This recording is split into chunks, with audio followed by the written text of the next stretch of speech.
So we're going to continue with the Black Pyramid Power with Linda Moulton and why it has anything to do with me. And now this is something I'm just going to give you straight up.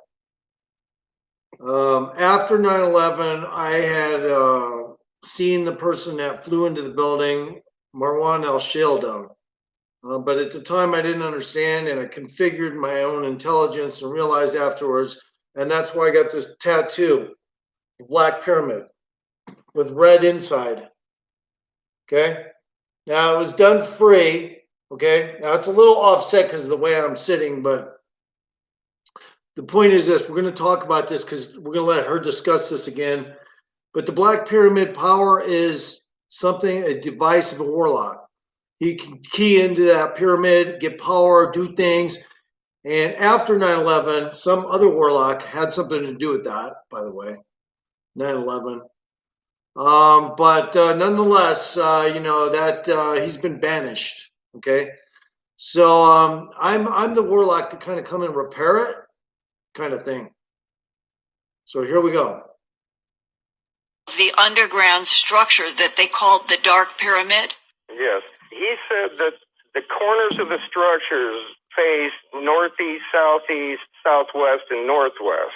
Are you describing the base of a pyramid? Yes. And another thing that was kind of funny is when he built this house out here in 1971, he built it and it faces the same way. He made the driveway longer and turned his house crooked. Did he explain why that placement was important? No, he never did, but I kind of figured it out later when he had me working on some little projects of his. From the time I was 12, I've been working on the farm, and he had me work on an aluminum structure that he created that he could convert like a low volt into a higher voltage. And it was all aluminum? The structure was aluminum. We couldn't use steel, and he was always adamant about 48-degree angle. Where? From the angle of the pyramid structure that he built, from the corner to the point. The point of the pyramid up above. Right.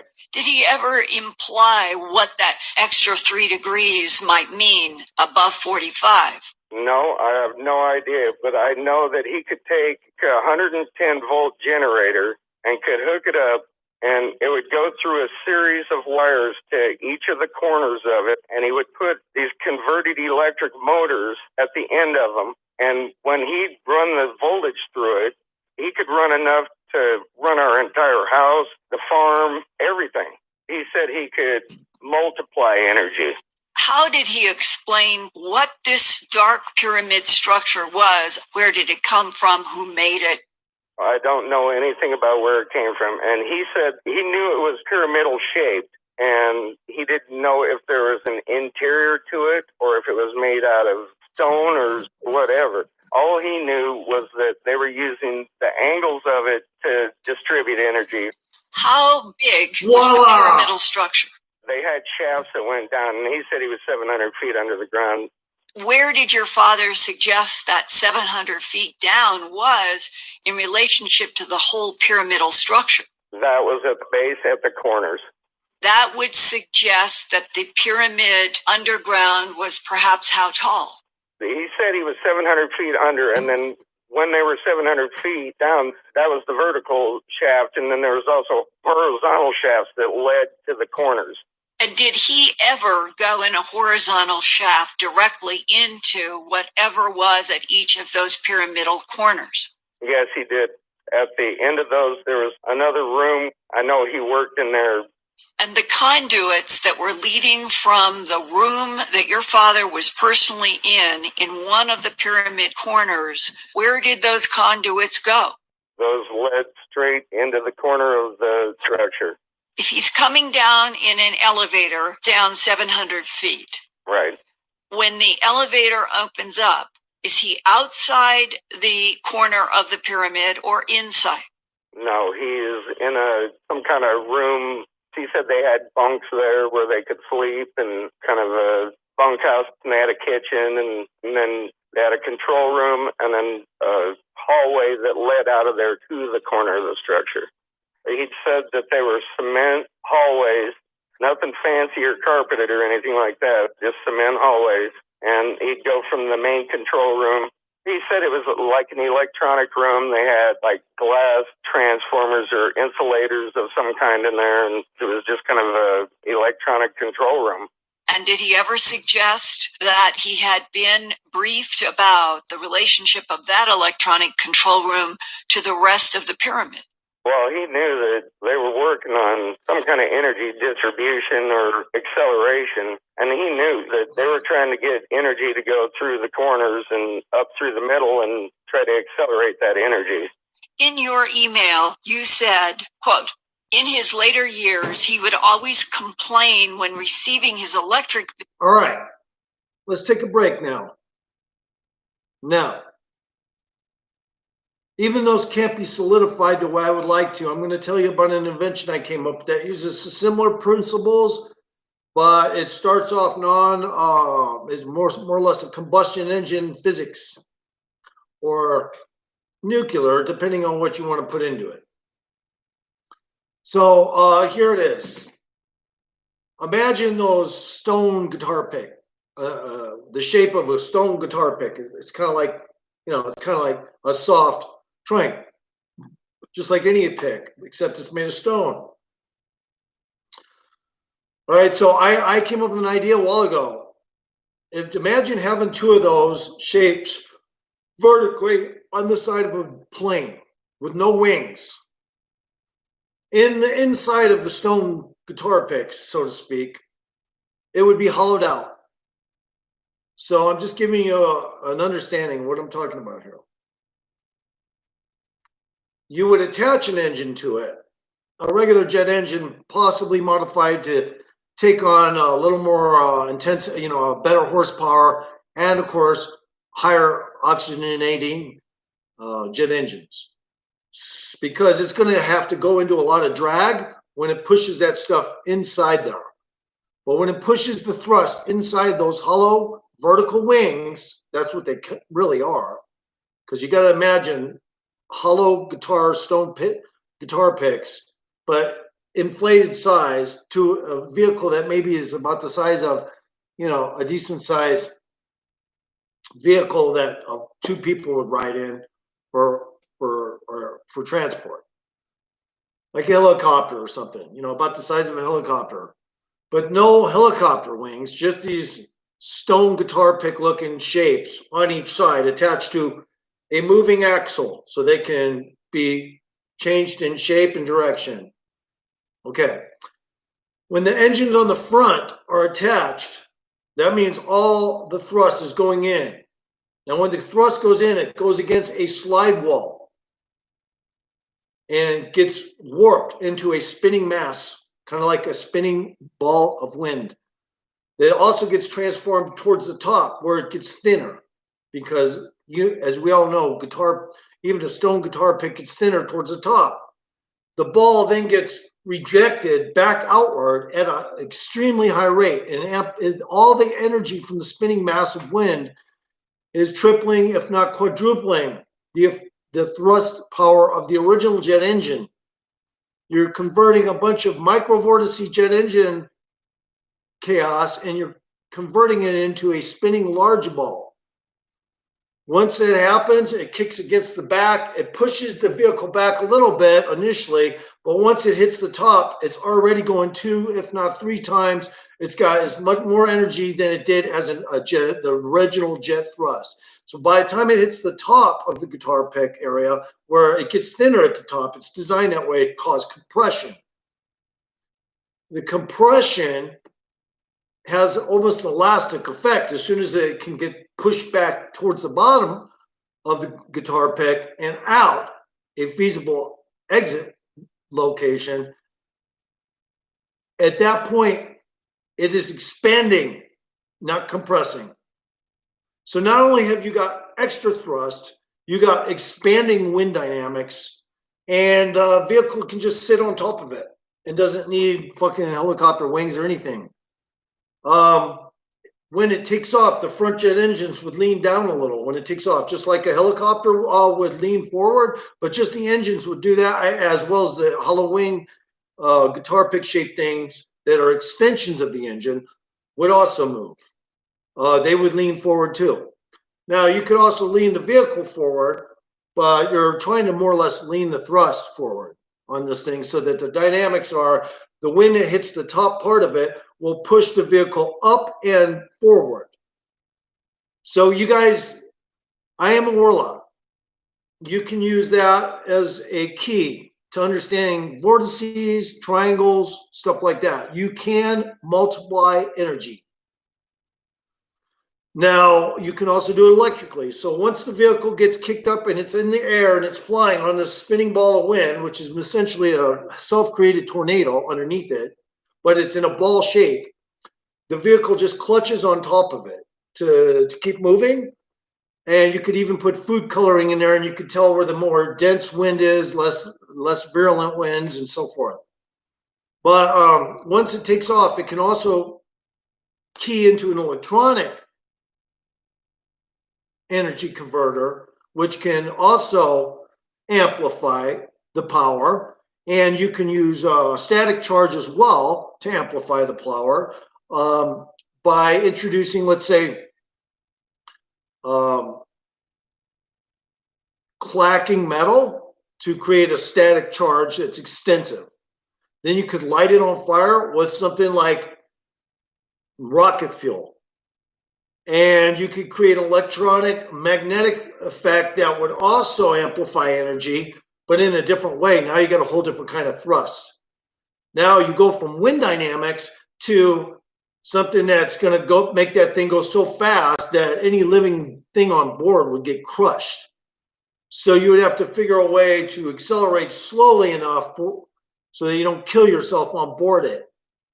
But once you do that, it would just basically emit a pulsing static explosion out the bottom that would be also interlaced with the spinning ball of wind. And at that point, the spinning ball of wind would act differently. More chaos would erupt from the physics of the exploding static charge pulses, as well as whatever's running this thing, whether it be rocket fuel or nuclear. And it would make a lot of noise. It would flash a lot. It would be totally obnoxious sounding, but it would be high tech. You couldn't exactly keep it quiet unless you were using some kind of silencer on it, but it would be extremely virulent. And just the wind dynamic aspects of the engine would be enough to raise twigs and sticks and rocks up into the middle spinning ball underneath. And you could just see them slightly, some of them would go up into it and the machine would spit them back out, the rocks and sticks and stuff. It would be designed to do that. But, it would literally taking something like this off and putting it into the air would be dangerous if you weren't on an airport or something. You'd have to be at something where it's concrete on the bottom, no dirt and rocks, or it's just going to cause a lot of issues. It would be like, if you think you all ever saw a crazy helicopter thrust, you haven't. Have you ever? I mean, this shit would look so freaky. Nobody would want to be near it when it takes off, and because it would spray rocks into your eyes. It would be totally dangerous, but it would be cool. And of course, when the vehicle takes off, it has its little fuselage and it's got the little guitar pick shaped ears on it, vertical wings, which also have engines attached to them on the front. And the engines push the wind in, hits the back, that hits the top where there's compression, spits it out the bottom. So that's the physics there. Now, once it turns into an electrical field with static charges, and you can start to generate electricity from almost nothing with this thing, and you just introduce a little energy to it, added to it, thrust, put the thrust at a higher level, it will convert from the wind dynamics to a static charging wind dynamics with explosions of compressed air. So it would just, all this shit would melt and this thing would be dangerous to be underneath. It would probably create its own lightning. It would definitely create its own lightning. So the vehicle would not be something you want to be under. But yeah, I'm a warlock.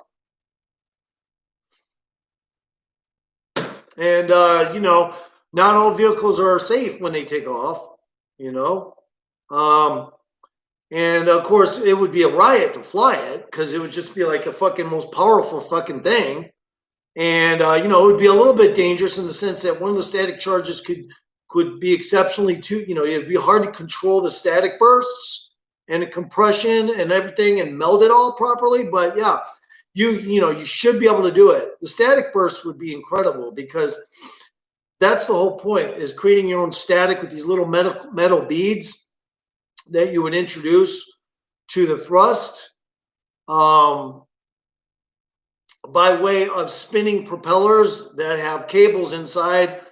Now, this is a whole different physics. You know, I haven't described this to you, but basically what they would be, it'd be like clackers. If you ever saw clackers in the old days, you'd spin those you bounce those balls into each other. I know, sounds kind of funny, but this would be metal, and the tensils on it would be so extreme that they could not bust off the cable that holds them, but they'd have weight to them. Now, when they spin, they rotate, you create an eddy towards the top, and you have them in a similar position as the hollow wings airflow that hits the top and gets shot out the bottom. So that way, you can introduce the static buildup that way. You'd have a little eddy at the top. They would clack together at the top only, and then they'd wing around. And the more energy you introduce to it, it would create its own. You'd be able to manipulate all kinds of weird physics. The thing would actually even have its possibility of also being a time machine.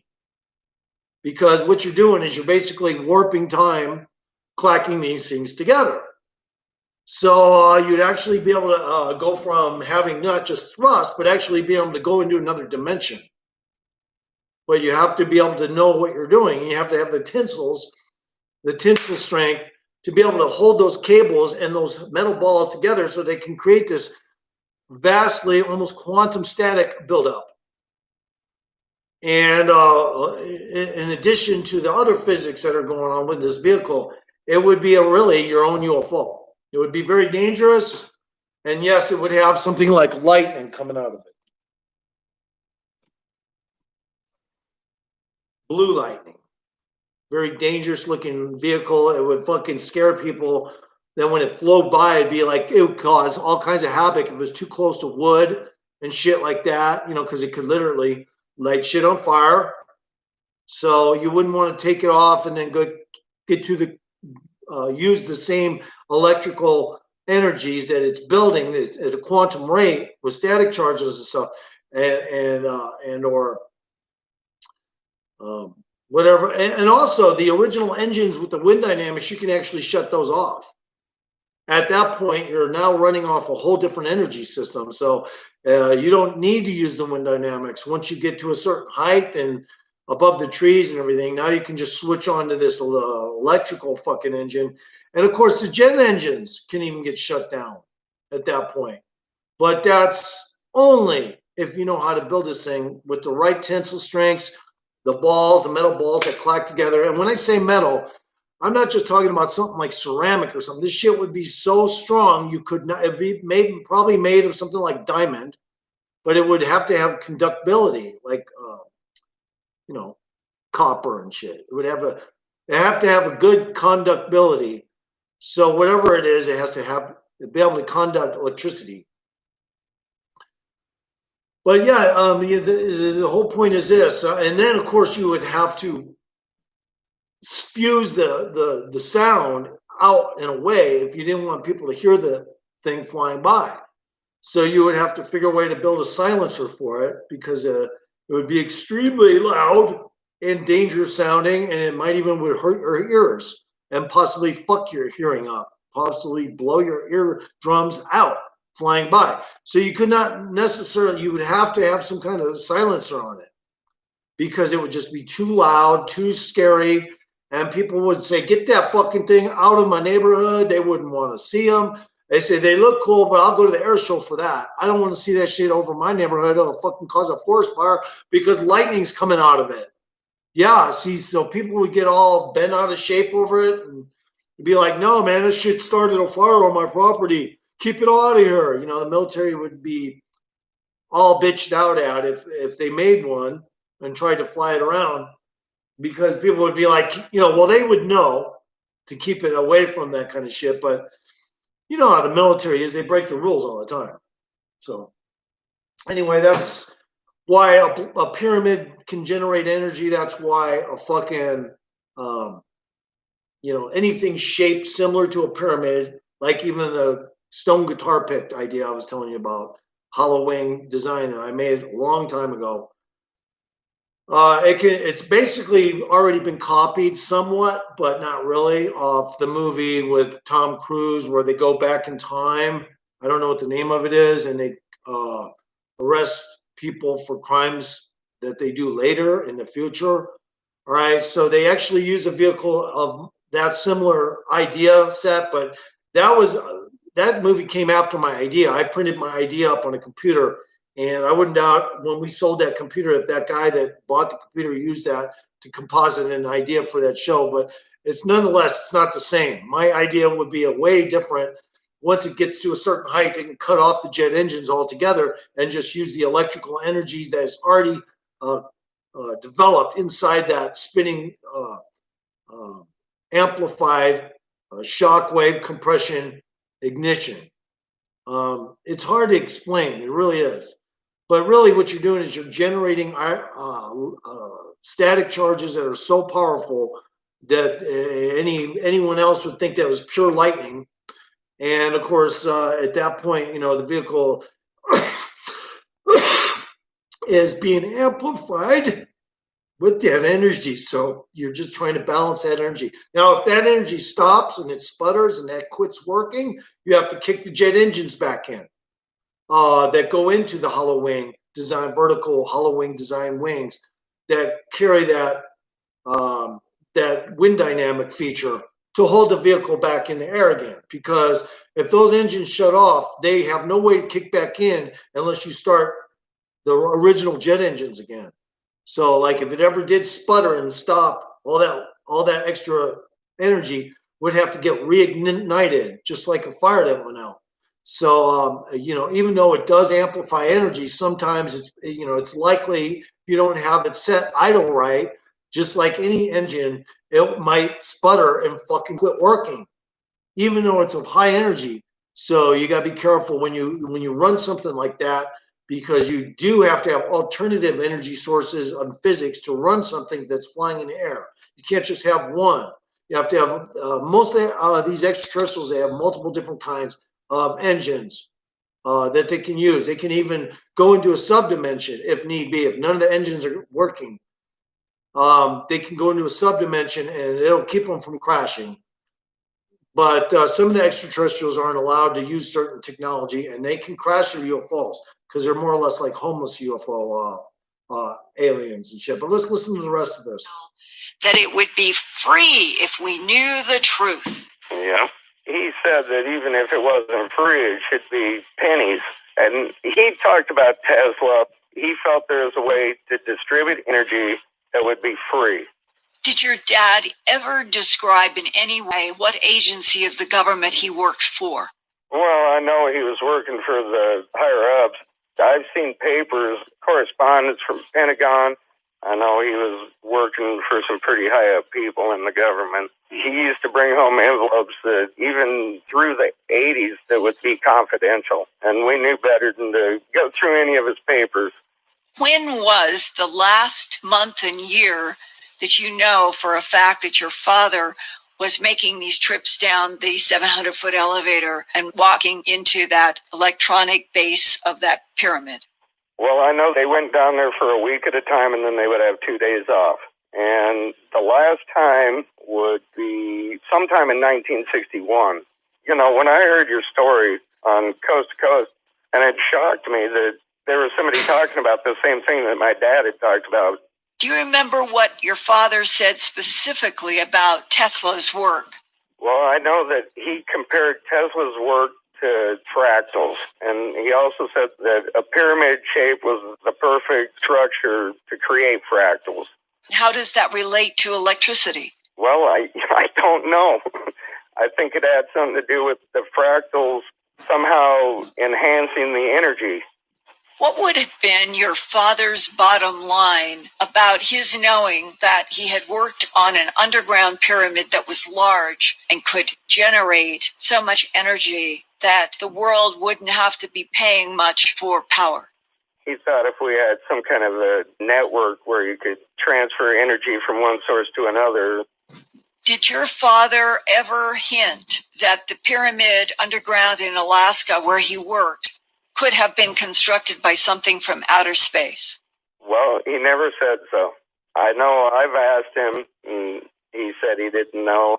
So when you have asked him over the years whether the pyramid in Alaska was made by creatures from outer space, he has always told you he didn't know.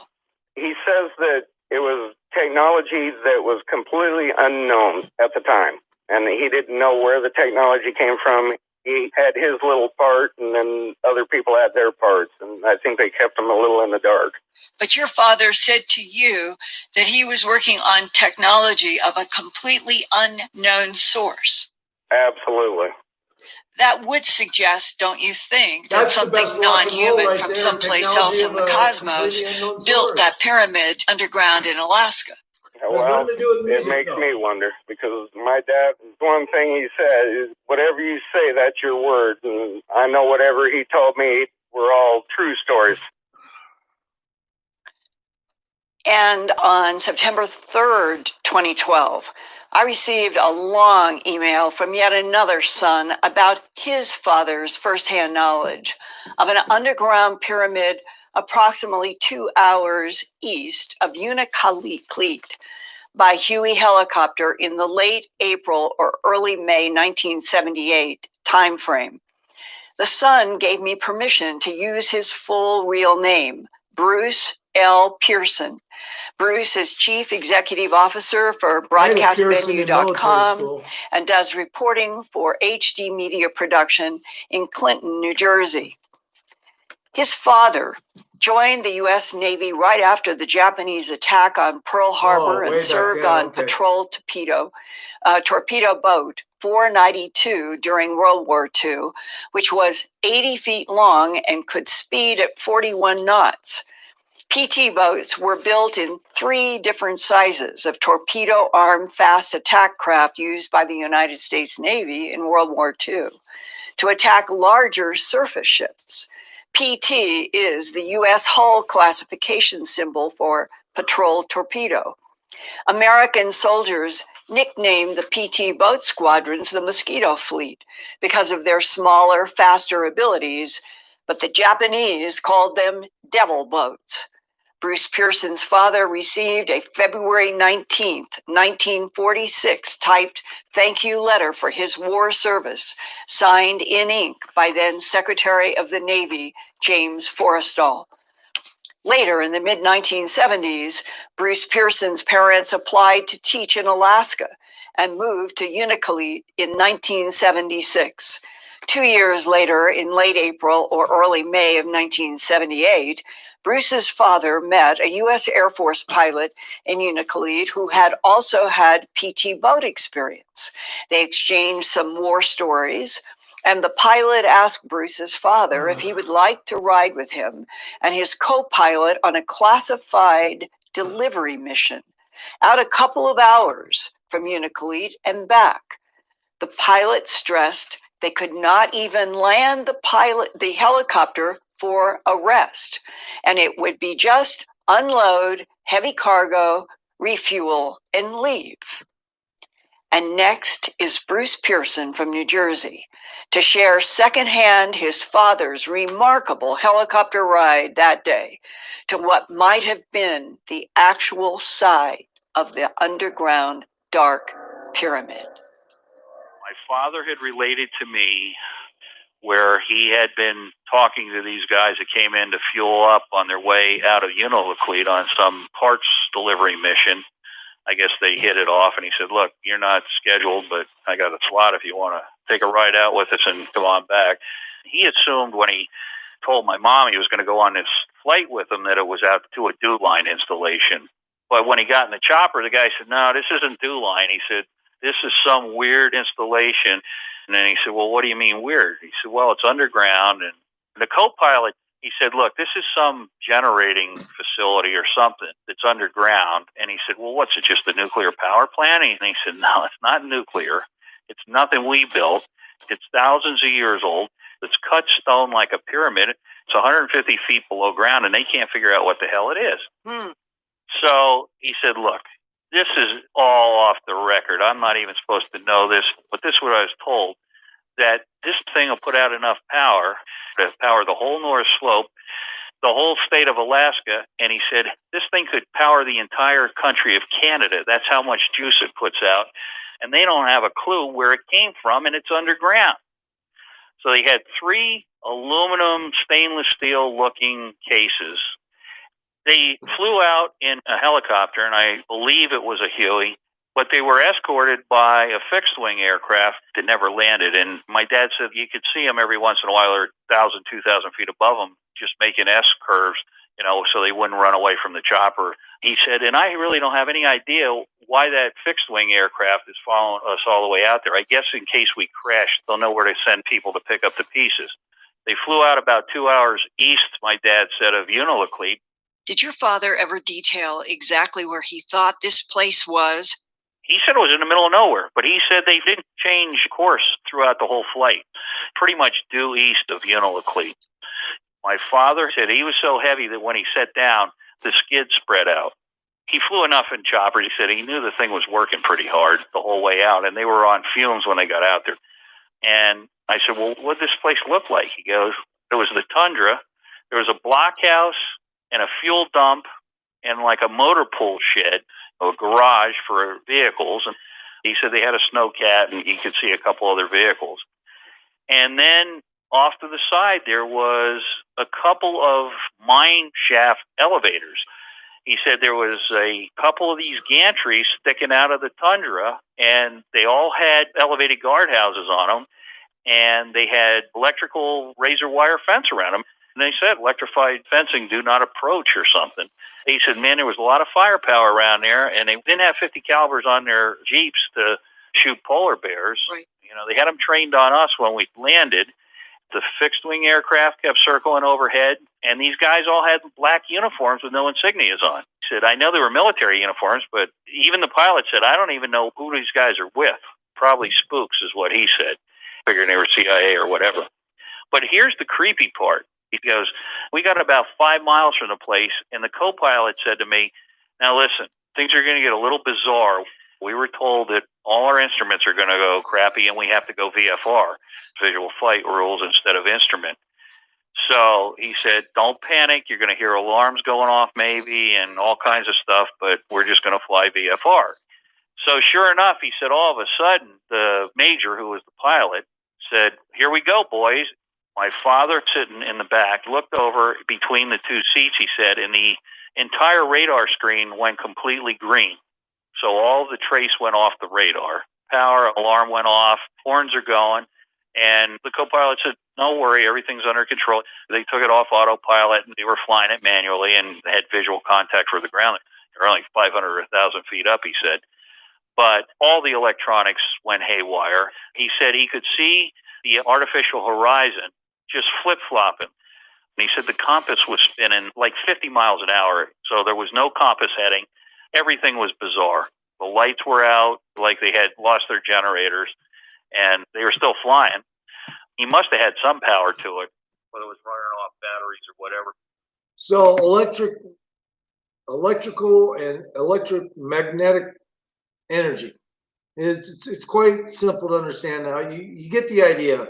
UFOs are running off these power grids. Now, doesn't mean they use things like pyramids just because you see a pyramid doesn't mean it's actually a functional one. But and a lot of people don't get it about pyramids and the power that comes from them. But they were and are engines. They produce all kinds of extensions to electrical fields that would be impossible with physics that you're aware of. So like once the thing is running, it amplifies just like an amplifier energy. And if you don't tame it, you could actually cause a lot of problems. but it definitely caused problems if you fly near it. Now, that would probably mean the Black Pyramid hasn't been gutted yet, hasn't been gutted. It's probably a functional power plant. It probably got everything, obviously, and if it exists as they claim it does, and I kind of feel it does. That it's using the same power that I'm talking about as a warlock. It's using an amplified version of power. Now, when I do things, I sleep at night, and then I do things at night while I'm sleeping. So you wouldn't see me functionally doing magic or anything like that, like a warlock or a wizard or anything. You wouldn't ever catch me doing that.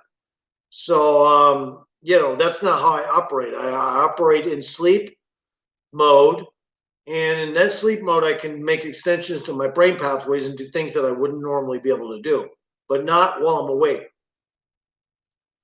So warlock works like that, and it's kind of part of the psychic information too. It's along the same. It's in the same family, being psychic. You have to be able to arrange thoughts and construct things and do things in your mind while you're sleeping, not necessarily while you're awake. That way, when you're awake, all of a sudden everything's been arranged. So that's how warlock works. But anyway, in relation to the Black Pyramid, this thing is just a power generator. And they landed. Nobody got out of the aircraft. 6 guys came in to pull these 3 cases off. Nobody said anything. Nobody signed anything.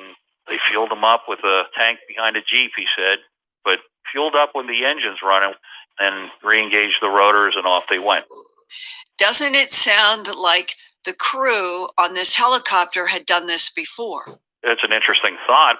Either that or they believed whoever briefed them not to worry about it. When they landed, they have these 3 machined heavy cases in the helicopter. Yes. 6 men in black uniforms that are unidentified come and they take out these 3 cases, and then the pilot remains on the ground with the engine running while somebody goes to a Jeep, gets fuel from the back, and puts it into the helicopter while it's still running. He said it was a trailer behind a Jeep, which had a pump on it. And while the thing was running, they pumped it into the fuel tank. That's not standard procedure, I can tell you that. And on the ground, they had military guns. Oh, they all had guns. He said they were armed to the teeth. They were in front of people who had armaments aimed at them the whole time the refueling was going on, correct? Yeah, he said there's a guy standing in the back of a Jeep with a 50 caliber mount pointed at the helicopter. That 50 caliber machine gun could have taken that helicopter down. Oh, in 2 seconds. Okay. And above the whole scene was something like a C-130 that was rotating above. That is correct. The whole time. I said to my dad, so they're standing there with a 50 cal pointed at you? He says, yeah. I even said to the major, whose side are we on here? Who the hell are these guys? He didn't say a word. The mine shaft elevators at this remote place had razor wire around them in addition to all the people with guns. Yeah, electrified razor wire. He says, well, I don't think it was to keep polar bears from falling down the hole. I can tell you that. Electrified fence, do not approach. Did your father ever give you any more details about where he thought this location was? He did say, we went for a long ways. He said, we couldn't have been that far away from McKinley.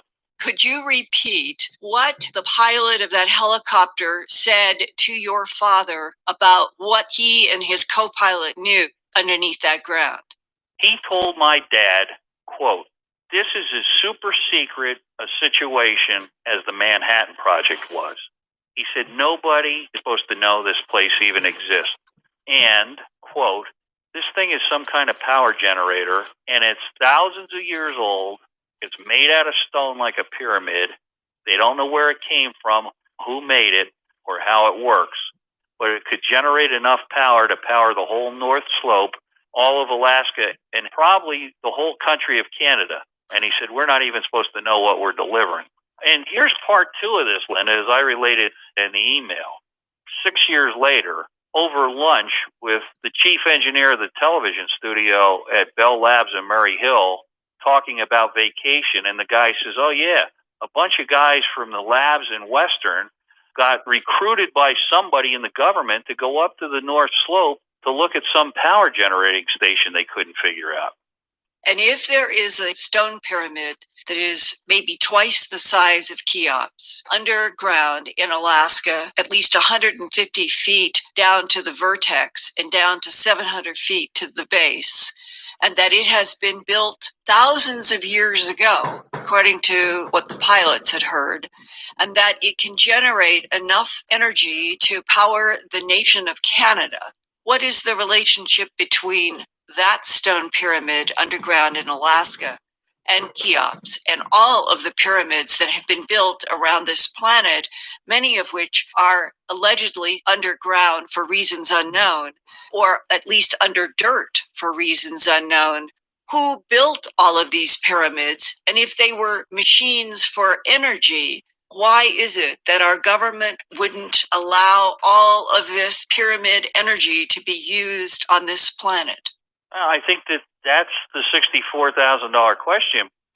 It's a little hard to believe. I was born in glimpse in 1964. the development There of you go. knowledge of mankind. You go from the Israelites wandering around in the desert and subsistence living to society that can build structures that we can't even emulate today with all our technology. And then we drop back into the dark ages. You know, I don't think that society is nonlinear like that.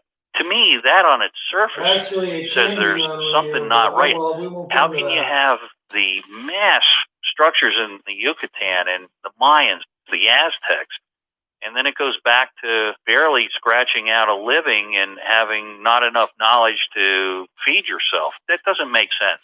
And what you mean is that the very nature of high intelligence and high technology, as it is even seen in Göbekli Tepe in Yes. Turkey 12,000 years ago, and the pyramids and the stone circles around the planet, imply that some other intelligence that is not Homo sapien has been working on this planet, terraforming and building these structures for their means, their agendas, completely separate from the evolving track of Homo sapien. Yes. Why? That's is right. it This so whole impossible? planet was terraformed. This whole planet was terraformed. It was also meant to inject into science fiction, so we would consistently say lost. But yes, this whole planet was terraformed incrementally as well and out of linear time. So, he's a little bit wrong on that. Sometimes it's non-linear. That's the key. I am a distortion time warlock. That means I work with time as well. So anything that's manipulating time is going to be able to stay ahead of the game, keep people docile, kind of unknowledgeable. But yes, he's right. So improbable and so inconceivable that we weren't colonized here for the exact same reasons that we are currently discussing colonizing another planet, Mars. That's right. For some reason, for a very long time, the power greed structure of this planet, which in and of itself might not be entirely human, seems to have had a self-interest in keeping the general evolving human population from knowing the truth. That's right. That is where we are in 2012. Policies of denial are still in place from World War II. And until those policies of denial are officially lifted, scenes, as your father described, 2 hours east of Unalakleet, Alaska, in the mid-1970s, will keep occurring on this planet while people are still told we are alone in the universe. You couldn't be more correct. And that's why I came forward. I have run into so many pilots that have said to me in the last 25 years that I've been in cockpits, look, you know what? I got 13,000 hours. I flew B-24s in World War II. I'm ready to retire. And I really don't give a flip if you'll believe me or not. I know what I saw. And quite frankly, somebody needs to hear this before I take a dirt nap. There you go. So sooner or later, the tide will turn because the volume of documented evidence that folks like you have gone out on a limb and fought to bring to the public's attention. I do will like turn Linda the tide. Moldenhau for that. There's a huge government scandal going on that Anyway, government scam. Yeah, there you go. Oh, that was a commercial. But anyway.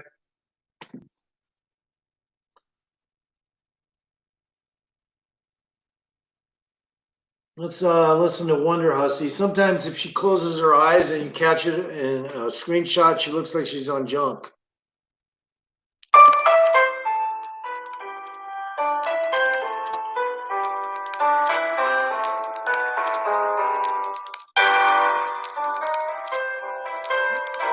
She bores me sometimes.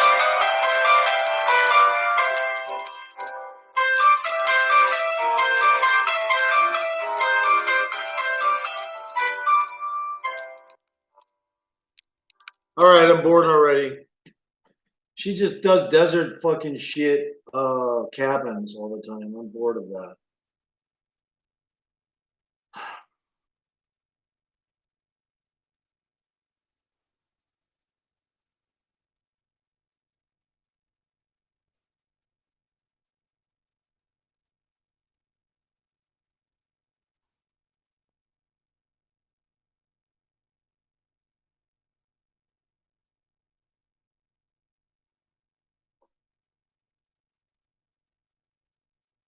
Oh, back.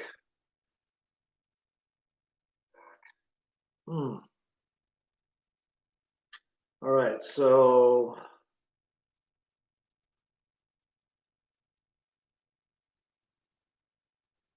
I'm not wanting to try YouTube. Oh, this girl, she's sharing somebody else maybe or not? Be like Jesus. She's sharing this guy. Be like Jesus. Okay, whatever. This is gonna get boring. Be like Jesus.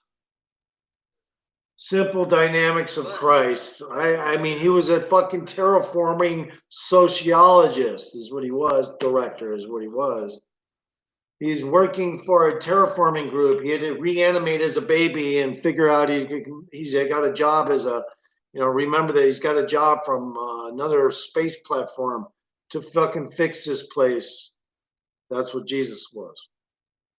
But anyway, this guy's got his opinion. On some simple dynamics of Christ, and there will be some reading, so be prepared to be bored. I will be. Maybe not. One spiritual dynamic of Christ that's not even exercised in the church today, maybe not even known, has to do with healing, and a lot of other things. All right, I'm done. His accent's too heavy. Has to do with healing. No.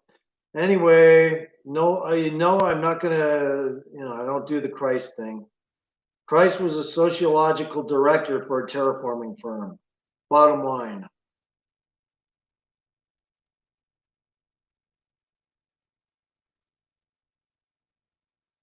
Oh, my back.